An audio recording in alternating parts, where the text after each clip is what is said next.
Hi friends, welcome to our lesson. I'm Mrs. Gradney, and today we'll be using our place value understanding to multiply three-digit numbers by one-digit numbers using the standard algorithm. Here's what you'll need for our lesson today. Let's get started. Let's read this expression together. 6 times 162. We can interpret this as 6 groups of 162. So pause the video now and represent 6 groups of 162 using place value discs on the place value chart. Regroup if necessary and find the product. Then come back and we'll compare our work. Welcome back. Did you need to regroup? I found we did need to regroup. At first, on my place value chart, I had 6 hundreds, 36 tens, and 12 ones. And I regrouped 10 ones for 1 10 and 30 tens for 3 hundreds. So my answer is 9 hundreds, 7 tens, 2 ones, or 972. Is that what you got? Great job. Now that was a lot of discs to draw and keep track of. So let's find a more efficient way to express the answer. And we'll use our work in the place value chart to help. Let's write the expression vertically and use the algorithm. Remember, because of the commutative property, we can record the factors in either order. So when we're multiplying with the algorithm, we typically record the larger factor on top. So 162 times 6.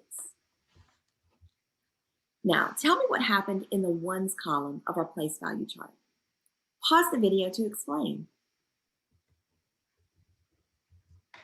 In the ones column, we multiplied 6 times 2 ones to get 12 ones.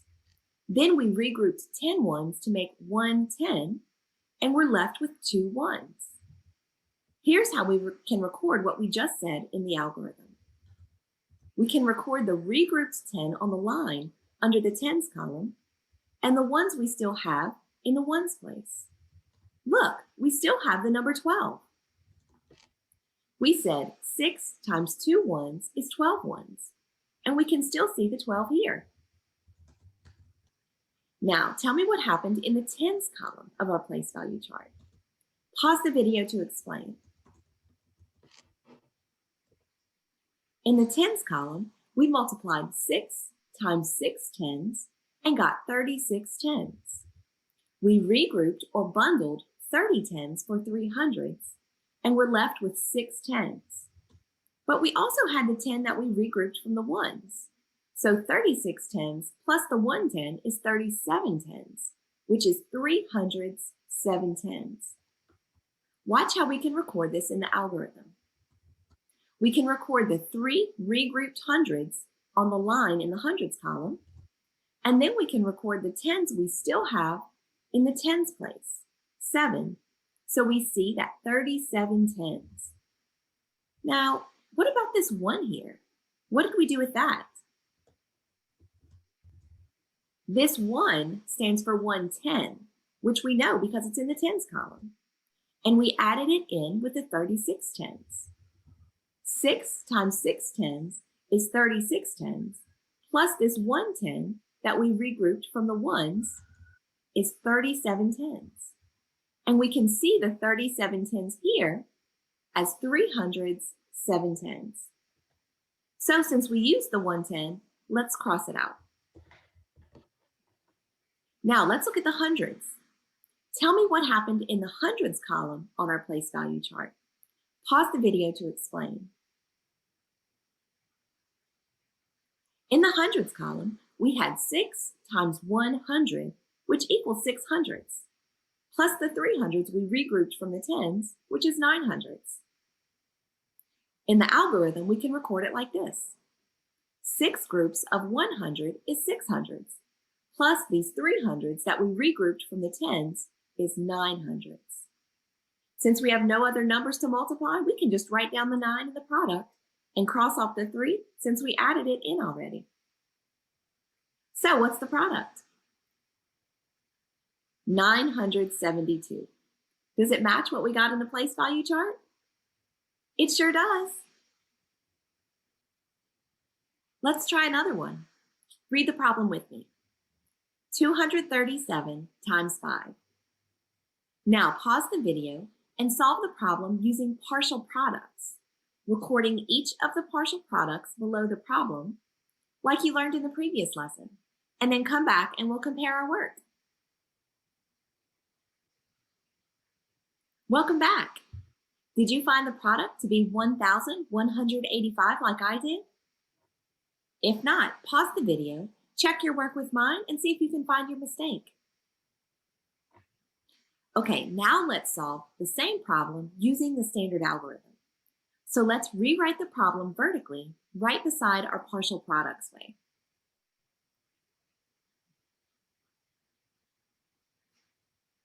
Now, starting in the ones column, what do?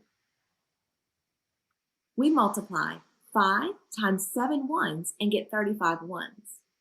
How did we record 35 ones in our partial products? Pause the video to explain. To record 35 ones in our partial products, we recorded the 3 in the tens column and the 5 in the ones column on the same line. Let's record 3 tens, 5 ones in the standard algorithm. What do you notice about this recording? Pause the video to talk out what you notice.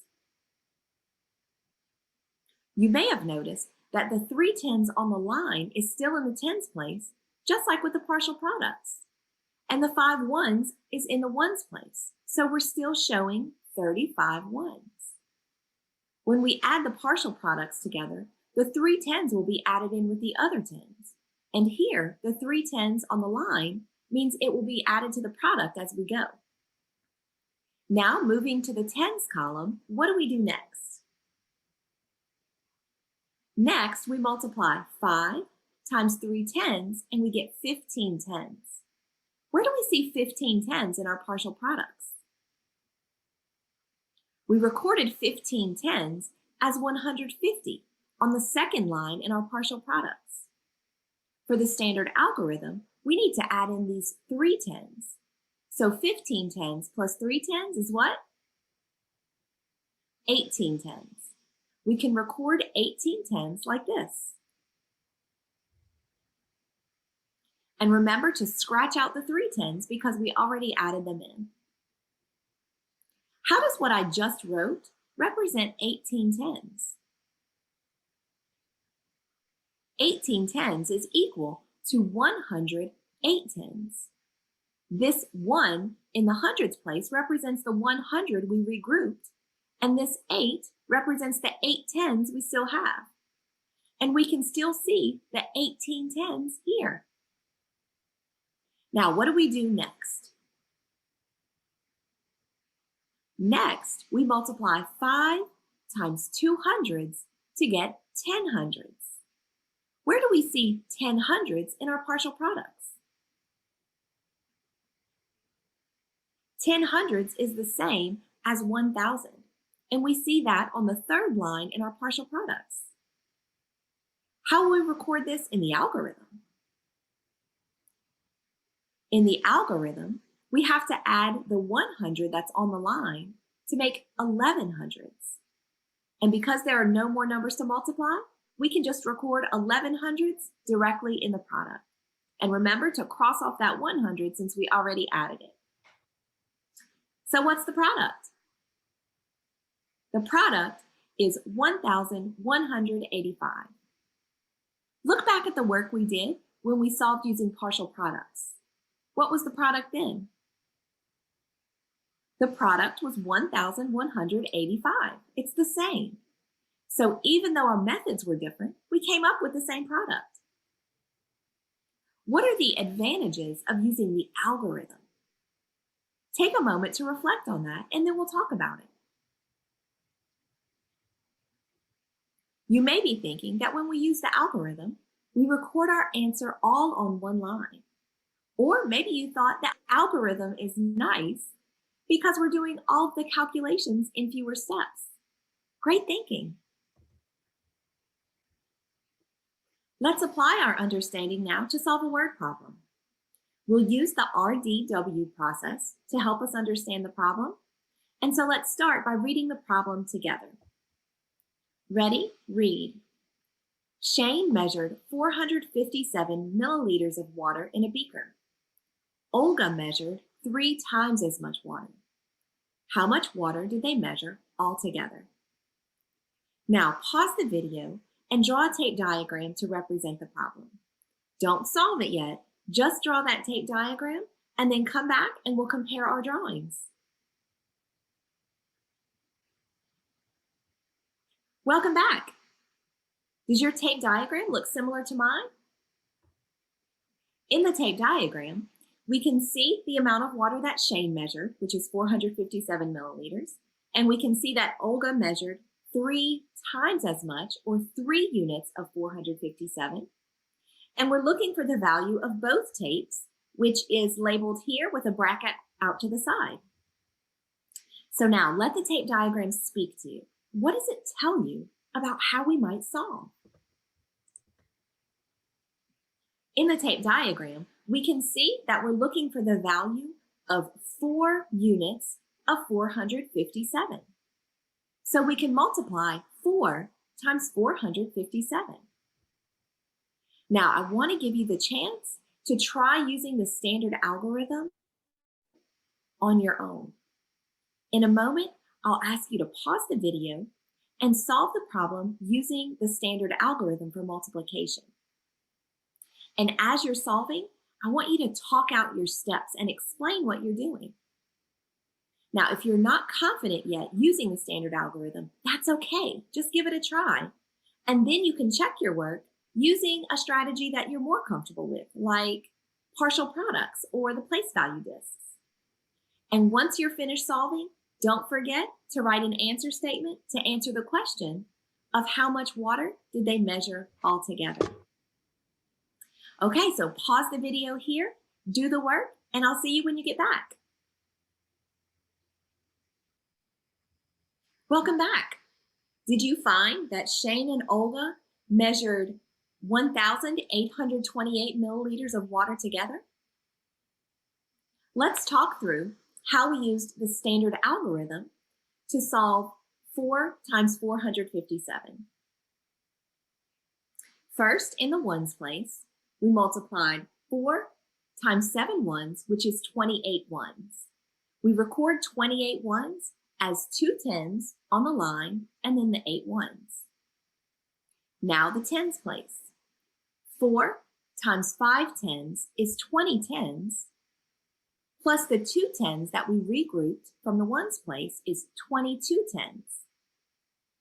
We record 22 tens as 2 hundreds on the line and 2 tens.